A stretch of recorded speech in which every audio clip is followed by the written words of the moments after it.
అనుకోకుండా కొన్నిసార్లు మన చేతిలో ఒకేసారి కొన్ని లక్షలు పడతాయి. ఆస్తుల పంపకంలోనో, పీఎఫ్ ద్వారానో, నగల అమ్మకం వల్లో లక్షలు చేతిలో పడవచ్చు. అలాంటప్పుడు వాటిని అవి ఇవి కొని చెడగొట్టుకోకుండా రెట్టింపు చేసుకునే ఐడియాలు ఎన్నో ఉన్నాయి. వాటిలోనే ఒకటి ఇప్పుడు చూడబోతున్నది. అలాంటి వాటిలో ఒకటి ఇది. సపోజ్ మీరు ఒకేసారి ఇక్కడ 11 లక్షల రూపాయలు పెట్టుబడి పెడితే వారు 5 సంవత్సరాల తర్వాత 7.7% వార్షిక చక్రవడ్డీకి సుమారు 15,93,937 అందుకుంటారు. ఇందులో వడ్డీ రూపంలోనే 4,93,937 అందుతాయి. ఎటువంటి రిస్క్ లేకుండా దాదాపు 5 లక్షల రూపాయల లాభం. ఈ స్కీమ్ గురించి మరిన్ని వివరాలు ఇలా ఉన్నాయి. మీరు సురక్షితమైన, మంచి రాబడిని అందించే పెట్టుబడి మార్గం కోసం చూస్తున్నట్లయితే పోస్టాఫీస్ చిన్న పొదుపు పథకాలు బెస్ట్ ఆప్షన్ కావచ్చు. పైగా వీటికి ప్రభుత్వ హామీ ఉంటుంది. ప్రమాదం దాదాపుగా చాలా తక్కువ. ఈ ప్రసిద్ధ పథకాల్లో ఒకటి నేషనల్ సేవింగ్స్ సర్టిఫికేట్.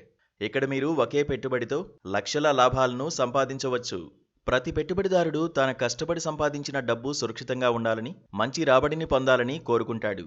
మీరు కూడా అలాగే అనుకుంటే ఎన్ఎస్సి పథకం బెస్ట్. ఈ స్కీమ్లో ప్రభుత్వం 7.7% స్థిర వడ్డీ రేటును అందిస్తుంది. మొత్తం వడ్డీ మెచ్యూరిటీ సమయంలో చెల్లిస్తారు. 5 సంవత్సరాల తర్వాత ఒకేసారి గణనీయమైన మొత్తం అందుకుంటారు. ఇప్పుడు ఈ పథకం లక్షల రూపాయల రాబడిని ఎలా ఉత్పత్తి చేస్తుందో అర్థం చేసుకుందాం. ఒక పెట్టుబడిదారుడు ఒకేసారి ఎన్ఎస్సిలో 11 లక్షల రూపాయలు పెట్టుబడి పెడితే వారు 5 సంవత్సరాల తర్వాత 7.7% వార్షిక చక్రవడ్డీకి సుమారు 15,93,937 అందుకుంటారు. ఇందులో వడ్డీ రూపంలోనే 4,93,937 అందుతాయి. ఎటువంటి రిస్కు లేకుండా దాదాపు 5 లక్షల రూపాయల లాభం. ఈ స్కీమ్లో కనీసం 1000 రూపాయల నుంచి ఎంతైనా పెట్టుబడి పెట్టవచ్చు. గరిష్ట పరిమితి లేదు. ఈ ఎన్ఎస్సి ఖచ్చితంగా 5 ఏళ్ల లాక్-ఇన్ పీరియడ్ కలిగి ఉంటుంది. ఒకవేళ మీరు డబ్బు డిపాజిట్ చేసి 5 ఏళ్లు కాకముందే తీసుకోవాలి అనుకుంటే మీకు వడ్డీ రాదు. కేవలం అసలు మాత్రమే ఇస్తారు. మీరు పూర్తి లాక్-ఇన్ వ్యవధిని పూర్తి చేస్తేనే మీరు ఈ పథకం పూర్తి ప్రయోజనాలను పొందగలరు. 5 సంవత్సరాలు ముగిసిన తర్వాత వడ్డీతో సహా మొత్తం మీ ఖాతాకు బదిలీ అవుతుంది.